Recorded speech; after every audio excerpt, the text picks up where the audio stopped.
Professor Kodandaram ఆదేశాల మేరకు ఖమ్మంలో తెలంగాణ జన సమితి ఆవిర్భావ దినోత్సవం ఘనంగా నిర్వహించారు.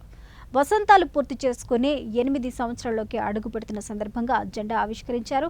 ఈ కార్యక్రమంలో టీజేఎస్ రాష్ట్ర ప్రధాన కార్యదర్శి గోపగాని శంకర్రావు, ఎస్కే మహబూబ్ బాషా, జిల్లా అధ్యక్షులు సర్దార్ హుస్సేన్, నగర కమిటీ అధ్యక్షులు బెల్లంకొండ నాగేశ్వరరావు, జిల్లా ప్రధాన కార్యదర్శి బట్టు రాజేందర్, తిరుమలాయపాలెం మండల అధ్యక్షులు శ్రీనివాస్ రెడ్డి తదితరులు పాల్గొన్నారు. యాక్షన్ కమిటీ తెలంగాణ పేరుతోటి ఒక కమిటీని వేసుకొని కలిసి వచ్చే రాజకీయ పార్టీలన్నీ కలుపుకొని 2009 కేసీఆర్ అరెస్ట్ తర్వాత చాప చుట్టేసి కేసీఆర్ మూలన పడేస్తే కోదండరాం గారు ఢిల్లీ వెళ్ళి ఎక్కే కడప దిగే కడప అనకుండా అందరినీ కలిసి కన్విన్స్ చేసి మేడం సోనియా గాంధీ గారి దగ్గర జైపాల్ రెడ్డి గారి ద్వారా వెళ్ళి నాటి స్వర్గీయ జైపాల్ రెడ్డి గారు మొదలు తెలంగాణ వ్యతిరేకంగా ఉన్న ఈ రాష్ట్రంలో జరుగుతున్న అనేక సంఘటనలను దృష్టిలో పెట్టుకొని వారు కూడా సమైక్యవాదం నుండి ప్రత్యేకవాదానికి తీసుకొచ్చిన ఘనత కూడా దాంట్లో ప్రొఫెసర్ కోదండరాం గారు, జయశంకర్ గారు ఎంతో కీలక పాత్ర పోషించారు.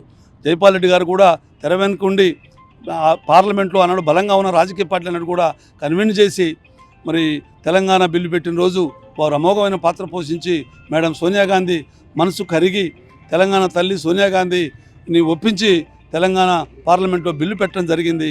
ఆనాడు 2014 ఫిబ్రవరి 2వ తేదీనే ఈ తెలంగాణ బిల్లు పార్లమెంటు ఆమోదం పొందింది. కాబట్టి ఇవాళ రాష్ట్రంలో ప్రధానంగా ఈ 10 సంవత్సరాల బీఆర్ఎస్ ప్రభుత్వం ప్రజా వ్యతిరేక నిర్ణయాలు, నియంత పాలనను ఎండగట్టాలనే ఉద్దేశంతో ఈ పార్టీ ఏర్పడి కేసీఆర్ అప్రజాస్వామిక చర్యలన్నింటినీ కూడా ఖండిస్తూ ప్రజల ఆనాడు కాంగ్రెస్ కానీ లేకపోతే ఇంకా కమ్యూనిస్టులు కానీ నోరు మూసుకొని ఇళ్లలో పడుకుంటే ఇందిరా పార్కు రద్దు చేశారు. ధర్నా చౌక్ అని ఇందిరా పార్కు రద్దు చేస్తే హైకోర్టుకు మా పార్టీ ప్రధాన ఉపాధ్యక్షులు ప్రొఫెసర్ పిఎల్ విశ్వేశ్వరరావు గారి సారథ్యంలో మరి హైకోర్టుకు వెళ్ళి స్టే కూడా తేవడం జరిగింది.